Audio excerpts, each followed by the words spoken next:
বউ ভাতের ঠিক পরের দিনই আমি আর সৌগত মিলে বেরিয়ে পড়লাম মেলায় যাব তাই। আর আমাদের সাথে ছিল ওর একটা বন্ধু আর আমার ওখানকার এই নতুন বান্ধবীটা। আর মেলায় গিয়ে আমি একটা জিনিস দেখে তো অবাক, অনেক বছর পর আমি বোধহয় কোনো মেলায় গিয়ে দেখলাম হরেক মাল 5 টাকা, যেটা অনেক ছোটবেলায় দেখতাম, এখন তো আর দেখাই যায় না। আর মেলার পাশেই ছিল এই মন্দিরটা, তাই ওখান থেকেও ঘুরে আসলাম।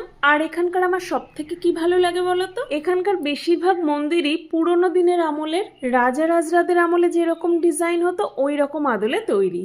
তারপর আমরা এখানে সবাই মিলে কিছু ফটো তুললাম।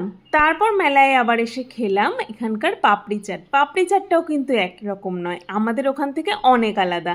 এখানে সব কিছু মশলাপাতি দিয়ে এরকম মিক্সড করা হচ্ছিল, আর খেতে কিন্তু সত্যিই অনেকটাই বেশি সুন্দর ছিল। প্রথমে ভাবছিলাম ভালো লাগবে কিনা, তারপর দেখি না, বেশ ভালো লাগছে।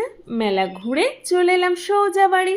আর বাড়ি আসার পথে দেখো কাদের সাথে দেখা হলো।